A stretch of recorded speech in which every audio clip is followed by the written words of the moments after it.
नमस्कार दोस्तों, मैं हूं कविता और स्वागत करती हूं आप सबका मेरे इस चैनल एक्सप्लोरिंग फार्मा में। अगर आप मेरे चैनल पर नए हो और आपने अभी तक मेरे चैनल को सब्सक्राइब नहीं किया है तो जल्दी से जाकर मेरे चैनल को सब्सक्राइब करें ताकि अगर मेरी कोई भी नई वीडियो आए तो आपको उसका नोटिफिकेशन मिल सके। यहाँ पर मेरे चैनल का इंस्टाग्राम आईडी है, आप प्लीज मुझे वहां पर भी जाकर फॉलो कीजिए। एक आपको मैं इंपॉर्टेंट बात बताऊंगी कि इस पूरे वीक में मैं सब हार्ट रिलेटेड डिजीजेस के ऊपर वीडियोस बनाने वाली हूँ, तो आपको कंटिन्यूसली हार्ट रिलेटेड डिजीज के ऊपर वीडियोस आएंगी। तो बेसिकली आज की वीडियो भी एक हार्ट रिलेटेड डिजीज के ऊपर ही है, जो है angina pectoris. So what is angina pectoris? तो एंजाइना यानी कि पेन और पेक्टोरिस यानी कि चेस्ट। तो वर्ड में ही लिखा है कि pain in the chest. Angina pectoris एक ऐसी हार्ट डिजीज है जिसमें आपके चेस्ट में पेन होता है। तो आप सोच रहे होंगे कि क्यों?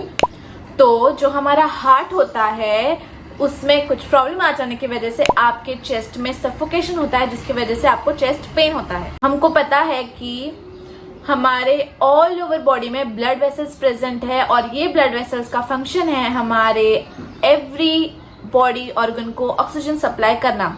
This is the most important function of blood vessel in our body. Same like that जो हमारा हार्ट होता है, हमारे हार्ट के सराउंडिंग में भी ब्लड वेसल्स प्रेजेंट होते हैं जो हार्ट को ब्लड सप्लाई करता है। तो ऐसा ब्लड वेसल जो हार्ट को ब्लड सप्लाई करे उसे हम कोरोनरी आर्टरी कहते हैं। तो अगर हमारे हार्ट को अच्छे अमाउंट में ब्लड मिलेगा तो हमारा हार्ट भी अच्छे तरीके से फंक्शन करेगा। अगर हमारे हार्ट को ब्लड नहीं मिलेगा तो ब्लड ऑक्सीजन कैसे प्रोवाइड करेगा हमारे हार्ट को? मैंने बताया है कि ब्लड का मोस्ट इंपॉर्टेंट फंक्शन है कि वो ऑक्सीजन प्रोवाइड करता है to each and every part of our body. It can be anything. वैसे ही हमारे हार्ट को फंक्शन करने के लिए भी ऑक्सीजन बहुत इंपॉर्टेंट है। तो अगर ये जो कोरोनरी आर्टरी है जो हार्ट को ब्लड सप्लाई कर रही है, उसमें अगर कोई ऑब्स्ट्रक्शन आ गया, कोई प्रॉब्लम आ गया, तो हार्ट को ब्लड सप्लाई नहीं मिल पाएगा क्योंकि वो आर्टरी ब्लॉक हो गई है। फॉर एग्जाम्पल आप एक पाइप लीजिए, पाइप में अगर कुछ वेस्ट अटक गया तो जो उसमें से पानी फ्लो हो रहा है वो फ्लो नहीं हो पाएगा। क्यों? तो क्योंकि उस पाइप में ऑब्स्ट्रक्शन है। वैसे ही आपके ब्लड वेसल में अगर कोई ऑब्स्ट्रक्शन है तो ब्लड फ्लो इजीली नहीं हो पाएगा। ब्लड फ्लो इजीली नहीं होगा तो हार्ट को ब्लड नहीं मिलेगा। ब्लड नहीं मिलेगा तो ऑक्सीजन नहीं मिलेगा। ऑक्सीजन नहीं मिलेगा तो हार्ट फंक्शन नहीं करेगा प्रॉपर्ली। और अगर हार्ट फंक्शन नहीं करेगा प्रॉपर्ली तो आपकी बॉडी वर्क नहीं करेगी, फंक्शन नहीं करेगी। सो इसी को एंजाइना पेक्टोरिस कहते हैं, जिसमें आपके ब्लड वेसल को ऑक्सीजन नहीं मिल पाता, जिसकी वजह से आपके चेस्ट में पेन होता है। फॉर एग्जांपल ऐसे समझिए कि आपके हार्ट को ब्लड का बहुत डिमांड है, ठीक है, पर आपके आर्टरी में, कोरोनरी आर्टरी में ब्लॉकेज आने की वजह से आपका कोरोनरी आर्टरी हार्ट को ब्लड सप्लाई नहीं कर पा रहा है। यानी कि आपकी बॉडी में जो हार्ट है उसका ब्लड डिमांड बहुत ज्यादा है, हार्ट को ब्लड चाहिए, और उसी के बदले आपके हार्ट को ब्लड सप्लाई इतना हो रहा है। आपकी बॉडी का ब्लड डिमांड इतना है और सप्लाई इतना हो रहा है, तो ऐसे में क्या होगा कि हार्ट फंक्शन नहीं कर पाएगा। इसको ही हम कहेंगे angina pectoris. There is a condition in which the demand of blood from heart is more but the supply is less. इसी को हम कहते हैं इस्चेमिया, यानी कि लॉस ऑफ ऑक्सीजन, यानी कि low supply of oxygen, ischemia. Now moving to next point, मैं एक इंपॉर्टेंट बात बता दूं कि angina pectoris is very different from heart attack. Angina pectoris और हार्ट अटैक ये दोनों बहुत ही अलग चीजें हैं। यानी कि अगर आपको मैं इजिली एक्सप्लेन करूँ तो ये जो एंजाइना पेक्टोरिस है वो लो, यानी कि इतना डेंजरस नहीं है, लो लेवल है हार्ट अटैक का। पहले आपको एंजाइना पेक्टोरिस देखने को मिलेगा, उसके बाद हाई लेवल का हार्ट अटैक आपके बॉडी में देखने को मिलेगा। तो ये बेसिक डिफरेंस होता है हार्ट अटैक और एंजाइना पेक्टोरिस के बीच में। Now let's see how pain of angina pectoris feels like. For example अगर किसी को एंजाइना पेक्टोरिस हुआ है, एंजाइना अटैक आया है, तो उसको कैसा फील होगा? तो एंजाइना में क्या होता है कि हमारे चेस्ट एरिया में हमको स्क्वीजीनेस फील होता है। स्क्वीजीनेस यानी कि जैसे किसी ने आपके हार्ट को या आपके चेस्ट को जकड़ लिया हो। नेक्स्ट आपके चेस्ट में आपको हैवीनेस फील होगा, वेरी हैवी फीलिंग। कौन से एरियाज में? तो आपके नेक एरिया में, जॉ एरिया में, चेस्ट एरिया में, आर्म एरिया में एंड शोल्डर एरिया में and some parts of your back. इन सारी जगहों पे आपको हैवीनेस और स्क्वीजीनेस फीलिंग आएगी। एंड मोस्ट इंपॉर्टेंट कि जो एंजाइना है वो ज्यादातर लेफ्ट साइड में, आपके लेफ्ट हैंड में देखने को मिलता है, राइट हैंड में कम देखने को मिलता है। So this is how angina pain feels like। तो चलिए अब देख लेते हैं what are causes of angina, यानी कि अंजाइना किन चीजों की वजह से हो सकता है। तो फर्स्ट मोस्ट इम्पॉर्टेंट, ऑब्स्ट्रक्शन, यानी कि आपके ब्लड वेसल में कोई ऑब्स्ट्रक्शन है जिसकी वजह से ब्लड फ्लो नहीं हो पा रहा है हार्ट को, इसे कोई हम कहेंगे ऑब्स्ट्रक्शन, रुकावट, बाधा। ठीक है, अब ये ऑब्स्ट्रक्शन क्यों होता है? तो आप में से बहुत लोगों को पता होगा कि मैंने मेरे चैनल पे कोलेस्ट्रॉल पे वीडियो अपलोड की थी, उसमें मैंने all concept related to cholesterol बताया था।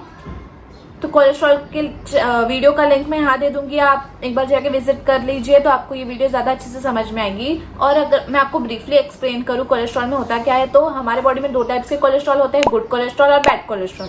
ये जो गुड कोलेस्ट्रॉल है वो हमारे बॉडी में ज्यादा अमाउंट में चाहिए, और ये जो बैड कोलेस्ट्रॉल है वो हमारे बॉडी में कम अमाउंट में चाहिए।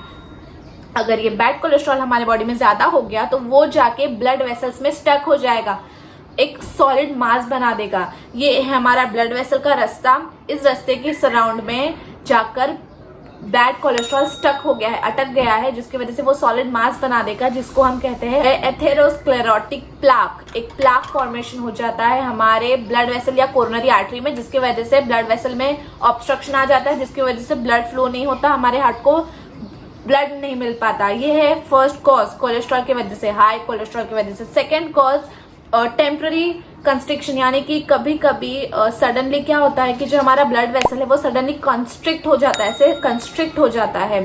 तो इस कंस्ट्रिक्ट होने की वजह से क्या होता है कि अगर आप इस ब्लड फ्लो के रास्ते को कम कर दोगे तो ब्लड फ्लो नहीं हो पाएगा, ज्यादा एरिया होगा तो अच्छे से ब्लड फ्लो होगा। वैसे ही टेम्पररी कंस्ट्रिक्शन होने की वजह से, for example due to emotional stress, cold temperature et cetera, ऐसे केसेस में आपका ब्लड फ्लो कम हो जाएगा, जिसकी वजह से आपको अंजाइना होगा। एंड थर्ड कॉज की अगर मैं बात करूं वो है एनीमिया। ये इनडायरेक्ट वे से आपको अंजाइना कॉज करता है। कैसे? तो एनीमिया यानी कि कम level of RBC in our body. Anaemia जैसे कंडीशन में क्या होता है कि ब्लड फ्लो तो बहुत अच्छे से हो रहा है, हमारे ब्लड वेसल में बहुत अच्छे अमाउंट में ब्लड फ्लो हो रहा है, पर उस ब्लड में हीमोग्लोबिन नहीं है, इंपॉर्टेंट प्रोटीन नहीं है जो ऑक्सीजन प्रोवाइड करे हमारे हार्ट को। हमारे हार्ट को सिर्फ ब्लड नहीं चाहिए, तो उस ब्लड में से जो ऑक्सीजन है, जो न्यूट्रिएंट है, वो चाहिए।